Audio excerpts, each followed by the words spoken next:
बिस्मिल्लाहिर्रहमानिर्रहीम। अस्सलाम वालेकुम। पिछली वीडियो में हम sending end receiving HTTP request over internet की बात कर रहे थे। उसमें हमने ये देखा था कि किस तरह से एक क्लाइंट एक सर्वर को रिक्वेस्ट सेंड करता है और उसके मुकाबले में सर्वर जो है उसका रिक्वायर्ड डाटा क्लाइंट की तरफ भेज देता है। और ये जो कम्युनिकेशन क्लाइंट और सर्वर के दरमियान हो रही होती है, इसमें जो है वो पैकेट्स को सेंड किया जा रहा होता है। हमारे मैसेज को पैकेट्स में तब्दील किया जाता है और हर एक पैकेट के आगे जो है उसका हेडर होता है और उस हेडर में सोर्स, डेस्टिनेशन और पोर्ट नंबर भेजा जाता है। अब जैसे ही वो रिक्वेस्ट सर्वर पर पहुंचती है तो सर्वर उसके मुताबिक जो है वो उसको रिस्पॉन्ड करता है और जो सोर्स का एड्रेस लगाया हुआ होता है उसको एज अ डेस्टिनेशन अटैच करके दोबारा क्लाइंट की तरफ भेज देता है। और उसमें हमने देखा था कि एक अगर वेबसाइट अगर आपने खोलनी है तो उसके लिए सबसे पहले सर्वर और क्लाइंट के दरमियान तकरीबन 17 मैसेज जो है ना वो एक्सचेंज किए जाते हैं और उसके बाद फिर आपकी वेबसाइट ओपन होना शुरू होती है। वो टॉपिक कवर करने के बाद आज का हमारा टॉपिक है अंडरस्टैंडिंग अ राउटर। कि राउटर क्या होता है। राउटर जो है ये भी एक नेटवर्किंग डिवाइस होती है जो किसी भी क्लाइंट या सर्वर के पैकेट्स को लेकर उसको एक जगह से दूसरी जगह तक सेंड करती है। मिसाल के तौर पर जब आप अपने किसी दोस्त को कॉल करते हैं तो आप जब कॉल करते हैं तो आप जिस टावर के साथ अटैच होते हैं वो टावर आपकी रिक्वेस्ट लेता है और उसको अगले टावर की तरफ सेंड कर देता है और वो अगला टावर देखता है कि ये बंदा जिसको कॉल किया जा रहा है ये मेरे पास है। अगर उसके पास होता है तो वो उसको कॉल फॉरवर्ड कर देता है, नहीं तो फिर क्या होता है कि वो टावर अगले टावर की तरफ कॉल को वो ट्रांसफ़र कर देता है और इस तरह से ये प्रोसीजर चलता रहता है जब तक जिसको आपने कॉल की हुई होती है उसको कॉल नहीं मिल जाती। अगर उसका नंबर ऑफ होता है तो आपको रिप्लाई वापस मिल जाता है और आपके पैकेट्स को ख़त्म कर दिया जाता है। अब एक टावर जब दूसरे टावर की तरफ कॉल को सेंड करता है तो उसको पता होता है कि लास्ट टाइम ये बंदा इस टावर के पास था, क्योंकि जितने भी टावर होते हैं उनके पास एक टेबल होता है और उस टेबल में जितने भी फ़ोन नंबर्स होते हैं वो उस टेबल में अपडेट कर दिए जाते हैं कि ये फ़ोन नंबर इस टावर के साथ कनेक्टेड है। और जो हमारा इंटरनेट होता है ये असल में काफ़ी सारे नेटवर्क्स का एक मजमुआ होता है। मतलब हम इंटरनेट को नेटवर्क ऑफ नेटवर्क्स भी बोलते हैं और ये जितने भी नेटवर्क ऑफ नेटवर्क्स होते हैं इनके दरमियान जो ट्रैफिक आ जा रही होती है या जो डाटा आ जा रहा होता है वो राउटर की मदद से ही कम्युनिकेट हो रहा होता है। तो हम कह सकते हैं कि जो राउटर होता है वो जितनी भी इंटरनेट की ट्रैफिक चल रही होती है उसको ये कंट्रोल करता है। राउटर क्या करता है कि जो भी पैकेट्स या कोई भी डाटा आ रहा होता है उसमें देखता है इसका IP एड्रेस या डेस्टिनेशन एड्रेस कौन सा है और फिर जो वो राउटर होता है वो उस राउटर की तरफ पैकेट्स वो सेंड कर देता है जिसके साथ वो डेस्टिनेशन IP अटैच होता है। अब वो अगला राउटर जो है वो चेक करता है कि ये मेरे पास IP नंबर है जिसकी तरफ डाटा सेंड किया गया है। अगर उसके पास है तो वो डाटा डेस्टिनेशन पर पहुंचा दिया जाता है। अगर उसके पास वो एड्रेस नहीं होता है तो फिर वो देखता है कि ये IP किसी और राउटर के साथ तो अटैच नहीं है। अगर वो किसी और के साथ अटैच है तो वो राउटर जो है वो डाटा आगे उस राउटर की तरफ फॉरवर्ड कर देता है। अब जिस राउटर के पास तीसरे नंबर पर डाटा पहुंचा है वो चेक करेगा कि ये IP नंबर मेरे पास है। अगर है तो वो IP नंबर को डाटा फॉरवर्ड कर देगा। अगर नहीं है तो फिर वो चेक करेगा कि ये IP अब और किस जगह पर चला गया है तो वो उस अगले राउटर को भेज देगा और इस तरह से ये राउटर एक से दूसरे राउटर की तरफ डाटा भेजते रहते हैं जब तक वो अपने फाइनल डेस्टिनेशन तक नहीं पहुंच जाता। अगर वो फाइनल डेस्टिनेशन उसको नहीं मिलता है तो उस सूरत में राउटर भी जो है वो डाटा को डिस्कार्ड कर देते हैं या उसको वो ख़त्म कर देते हैं। राउटर जो होता है बेसिकली वो दो या दो से ज़्यादा नेटवर्क्स को आपस में जोड़ने के लिए इस्तेमाल किया जाता है।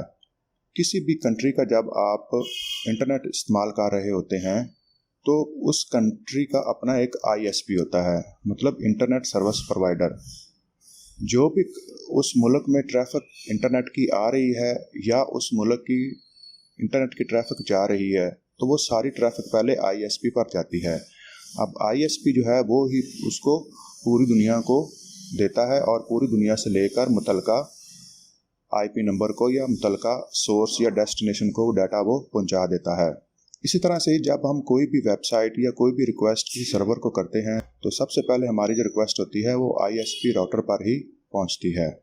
जिस तरह से आपको एक पिक्चर में दिखाया जा रहा है कि हमारा जो घर का राउटर होता है जिसका एड्रेस यहाँ पर दिया गया है 192.168.1.1।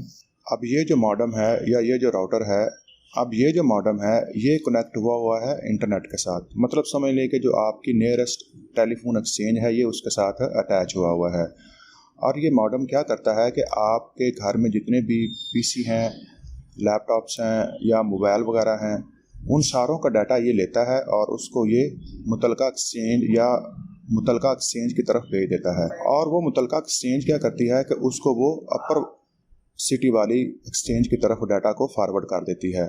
इस तरह से ये डाटा होता हुआ ये आईएसपी की तरफ चला जाएगा और आईएसपी देखेगी कि ये जिस की तरफ डाटा भेजा गया है कि वो हमारे कंट्री में ही है तो वो उसको रिटर्न भेज देगी मुतलका सिटी की तरफ, नहीं तो उसको फिर वो मुल्क से बाहर या कंट्री से बाहर उस रिक्वेस्ट को भेज देगी। अब ये जो राउटर डाटा को एक जगह से दूसरी जगह तक भेज रहा होता है तो ये सारी इन्फॉर्मेशन उसके हेडर में अटैच होती है। इसको हम पहले भी देख चुके हैं कि हेडर के अंदर हमने 3 तरह की इन्फॉर्मेशन को देखा था, जिसमें सोर्स एड्रेस था, डेस्टिनेशन एड्रेस था और पोर्ट नंबर था। और ये जो पूरा मैसेज होता है ये आपको पता है कि ये पैकेट्स पर बेस करता है और पैकेट्स के 2 हिस्से होते हैं, एक हमारा पेलोड होता है और दूसरी हमारी कंट्रोल इन्फॉर्मेशन होती है। जब भी हम इंटरनेट से कोई कम्युनिकेट करते हैं तो हो सकता है कि जब हम एक जगह से दूसरी जगह तक डाटा भेज रहे हों तो उसके दरमियान में सैकड़ों की तादाद में नेटवर्क्स हों, मतलब सैकड़ों की तादाद में उसमें राउटर्स हों जो आपके डाटा को एक से दूसरी जगह तक शिफ्ट कर रहे हैं। और ये जो सैकड़ों की तादाद में राउटर्स होते हैं ये आपके सिर्फ एक पैकेट या मल्टीपल पैकेट्स को मुख्तलिफ जगह से डाटा जो है वो नेटवर्क के लिहाज से लेते हुए एक जगह से दूसरी जगह या फाइनल डेस्टिनेशन तक उसको वो पहुंचा रहे होते हैं। राउटिंग का मतलब ये होता है किसी भी डाटा को लेकर एक डिवाइस से किसी दूसरी नेटवर्क या किसी दूसरी डिवाइस तक पहुंचना होता है। हर जो एक पैकेट होता है उसके अंदर 2 एड्रेसेस लगे हुए होते हैं।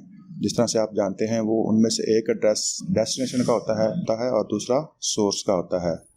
डेस्टिनेशन का एड्रेस इसलिए डाला जाता है ताकि पैकेट जो है वो डेस्टिनेशन तक पहुंच सके, और सोर्स का एड्रेस इसलिए डाला जाता है ताकि जो सेंडर है वो अपनी डिवाइस को पहचान सके कि मुझे किसने डाटा सेंड किया है और मैंने ये डाटा किसकी तरफ भेजना है। मिसाल के तौर पर कोई भी डिवाइस ए है और उसने कोई भी डिवाइस बी की तरफ डाटा सेंड करना है या उसके साथ कम्युनिकेट करना है, लेकिन जो डिवाइस बी है वो किसी दूसरे नेटवर्क पर मौजूद है, तो हमारी जो डिवाइस ए है जो या हमारा जो होस्ट ए है वो क्या करेगा कि सारे पैकेट्स जो है वो राउटर की तरफ वो फॉरवर्ड करेगा। अब राउटर जैसे ही वो सारे पैकेट्स को रिसीव करेगा और उसको वो देखेगा अपने टेबल के अंदर कि जिस डेस्टिनेशन पर ये पैकेट्स भेजे जा रहे हैं उस डिवाइस का जो एड्रेस है वो मेरे राउटिंग टेबल में है। अगर वो राउटिंग टेबल के अंदर उस डेस्टिनेशन का एड्रेस होता है तो वो राउटर उस डेस्टिनेशन तक या उस कंप्यूटर तक उसका डाटा पहुंचा देगा। और जैसे ही राउटर अपना डाटा उसको भेजेगा तो वो साथ पोर्ट का नंबर भी बता देगा कि इस डाटा को किस पोर्ट के नंबर के साथ अटैच करके इसको इस्तेमाल करना है। अगर उस राउटर को मुतलका एड्रेस नहीं मिलता तो फिर वो उस पैकेट को वो डिलीट कर देता है या उस पैकेट को वो ज़ाया कर देता है। ये सिर्फ उस सूरत में होता है जब पैकेट्स को एक जगह से दूसरी जगह तक भेजा जाता है और फिर तीसरी जगह पर मतलब एक एरिया तक उसको भेजा जाता है, और जब उस रिसीविंग डिवाइस की इंफॉर्मेशन अपडेटेड नहीं होती हैं या वो हो सकता है कि डिवाइस ऑफ हो गई हो या शट डाउन हो गई हो, तो उस सूरत में वो पैकेट्स जो हैं वो ज़ाया कर दिए जाते हैं। अब इन बातों को तफसील से समझने के साथ मैंने एक छोटा सा डायग्राम बनाया है जिसको हम समझने की कोशिश करते हैं। देखें, हमारे जो लेफ़्ट हैंड साइड पे पीसी हैं वो है पीसी 1 और पीसी 0। ये दोनों ही एक मॉडेम के साथ अटैच हुए हैं। मतलब ये एक घर है जो कि लाहौर में है और वो एक मॉडेम के तहत अटैच हुए हैं। अब ये जो लाहौर वाला सिटी है ये एक राउटर है R2, मतलब राउटर नंबर 2, ये इसके साथ अटैच हुआ है। इसी तरह से अगर आप टॉप पर देखें तो यहाँ पर भी एक घर है, मिसाल के तौर पर ये इस्लामाबाद में है, और यहाँ पर जो पीसी हैं उसका नाम है PC 4 और PC 5, और वो भी एक मॉडेम के साथ अटैच हैं, और वो मॉडेम जो है वो एक R1 यानी कि राउटर 1 मॉडेम के साथ वो अटैच हुआ है। इसी तरह से ही अगर हम राइट साइड पर देखें तो हमारे पास दो पीसी और हैं जिनका नाम है PC2 और PC3। अब मिसाल के तौर पर ये हमारा जो घर है ये कराची में है। अब ये जो हमारा कराची वाला घर है ये राउटर नंबर 3 के साथ अटैच है। अगर मिसाल के तौर पर PC1 ने डाटा सेंड करना है PC2 को, तो वो किस तरह से सेंड करेगा? PC1 जो है अपना डाटा फॉरवर्ड करेगा अपने मॉडेम की तरफ से, और मॉडेम जो है वो डाटा सेंड करेगा राउटर नंबर 2 को, और राउटर नंबर 2 जो है वो डाटा सेंड करेगा राउटर नंबर 1 को, और राउटर नंबर 1 जो है वो डाटा सेंड करेगा राउटर नंबर 3 को, और राउटर नंबर 3 जो है डाटा फॉरवर्ड करेगा मॉडेम को, और मॉडेम जो है वो PC2 तक पहुंचा देगा। अब यहाँ पर देखें तो जो राउटर नंबर 2 है उसके पास राउटर नंबर 1 की भी इंफॉर्मेशन है और राउटर नंबर 3 की भी इंफॉर्मेशन है, लेकिन राउटर नंबर 1 जो है वो राउटर नंबर 3 से डायरेक्ट कनेक्टेड नहीं है, और राउटर नंबर 2 जानता है कि राउटर नंबर 1 के साथ राउटर नंबर 3 अटैच है। इसलिए जो राउटर नंबर 2 है वो डाटा सेंड करेगा राउटर नंबर 1 को, और राउटर नंबर 1 जो है वो डाटा सेंड करेगा राउटर नंबर 3 तक, और इस तरह से ही राउटर नंबर 3 से डाटा होता हुआ हमारे PC नंबर 2 तक पहुंच जाएगा। अब इसी चीज़ को मैंने एक एनिमेशन में दिखाया है कि डाटा किस तरह से PC नंबर 1 से होता हुआ मॉडेम की तरफ आया है, फिर वो राउटर नंबर 2 पे गया है, फिर राउटर नंबर 1 पे गया है, फिर राउटर नंबर 3 पे गया है, और उसके बाद फिर वो मॉडेम पे गया है, और उसके बाद वो PC नंबर 2 तक पहुंच गया है। अब इसी एनिमेशन को ही हम ज़रा तफसील से देखते हैं कि पैकेट हमारा राउटर नंबर 2 पे आया है, और यहाँ पर कुछ कैलकुलेशन हुई है, और कैलकुलेशन होने के बाद पैकेट जो है वो राउटर नंबर 1 की तरफ भेज दिए गए हैं। यहाँ पर फिर कैलकुलेशन हुई और पैकेट जो है वो राउटर नंबर 3 पर भेज दिए गए, वहाँ पर भी कुछ कैलकुलेशन हुई, और वो मॉडेम नंबर और राउटर नंबर 3 ने मॉडेम की तरफ डाटा सेंड कर दिया, और मॉडेम ने डाटा हमारा जो था वो PC की तरफ फॉरवर्ड कर दिया। तो आज की वीडियो हमारी यही तक थी, जिसमें हमने देखा कि अंडरस्टैंडिंग का राउटर क्या होता है, मतलब राउटर क्या होता है। तो उसमें हमने ये देखा कि राउटर जो है वो मुख्तलिफ नेटवर्क्स को आपस में जोड़ने के लिए इस्तेमाल होता है। जब भी हम किसी एक PC से डाटा दूसरे PC की तरफ भेजते हैं तो वो राउटर की मदद से होता हुआ दूसरे PC तक पहुंचता है। अगर आज की वीडियो के मुतालिक आपके पास कोई सवाल है तो मुझे कमेंट सेक्शन में बता दीजिएगा। अपना ख्याल रखिए। अल्लाह हाफिज़।